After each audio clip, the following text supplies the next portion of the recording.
Shalom saudara-saudari yang terkasih, tema renungan kita Yesus nama di atas segala nama yang dibawakan oleh Pendeta Drison Gimping.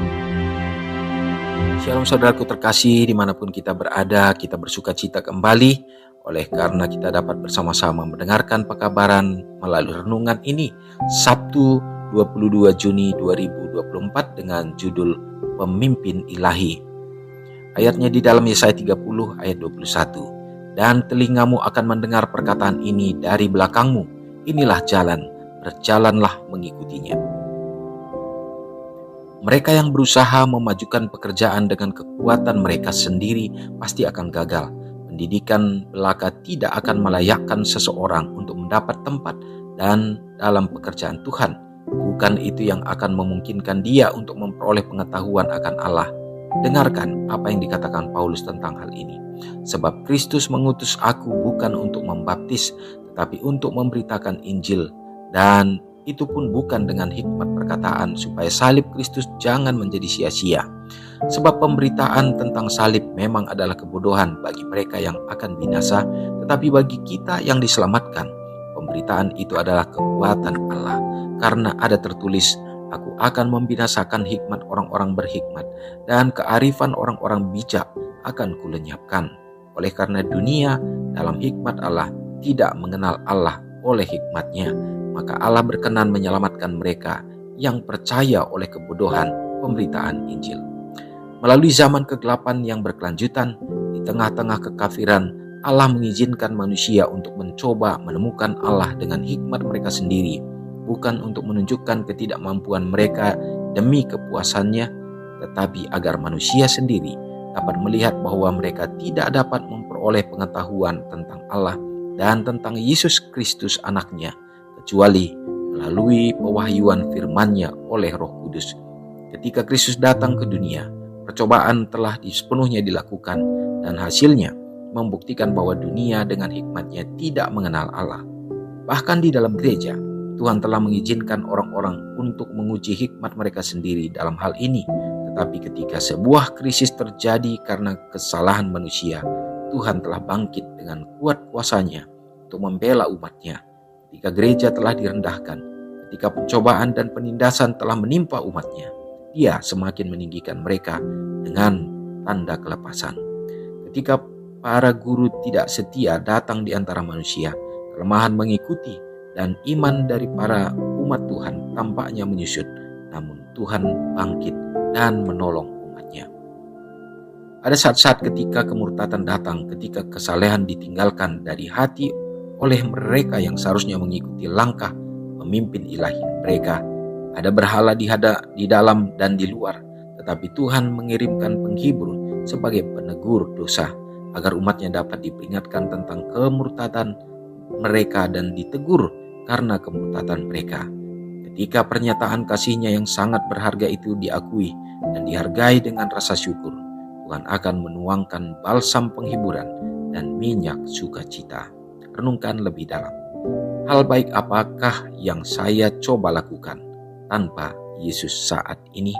Saudara yang kekasih, kita kembali bersyukur segala berkat Tuhan menjadi bahagian kita. Renungan kita memberikan poin-poin bagi kita saat ini. Yesus adalah pemimpin yang menjadi panutan bagi kita. Kita tahu bahwa tanpa Dia kita tidak akan dapat berbuat apa-apa.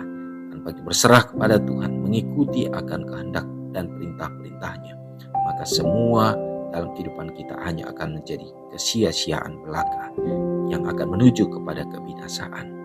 Dan Tuhan sangat tahu bahwa sesungguhnya di dalam kelemahan kita, bahkan kesombongan secara rohani, di saat kita merasa menganggap diri mampu untuk membawa kita hidup dalam kebenaran, tetapi justru di sanalah sesungguhnya kelemahan kita. Kita sedang jatuh dalam dosa, dan di saat itu juga Yesus tidak berpaling daripada anak-anaknya, tapi justru itulah menjadi satu kesempatan Dia juga menunjukkan bagaimana kasih sayang sesungguhnya kepada kita semua.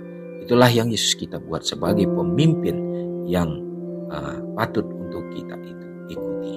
Dan Tuhan kita selalu melayani anak-anaknya supaya kita tidak binasa. Dia inginkan kita dapat bekerja sama, menyerahkan kehidupan kita, membiarkan Yesus ada di dalam hati kita, yang akan menuntun kita untuk melakukan segenap perintah-perintahnya dengan sukacita. Saudaraku, biarlah kiranya berkenan kuasa Tuhan selalu menaungi kehidupan kita. Mari kita sama-sama berdoa. Ya Tuhan kami, terima kasih kembali ya Bapa, karena hari ini kami kembali bersukacita, bersyukur atas berkat dan pimpinanmu yang selalu menjadi bagian kami. Hari yang baru kembali Engkau berikan bagi kami ya Tuhan. Bahkan kami dapat mengingat kembali bagaimana Engkau sebagai Allah pencipta kami, Allah yang sudah menebus dan menjadi Allah pengharapan yang sudah menyiapkan untuk kehidupan kekal untuk bagi umat Tuhan yang setia.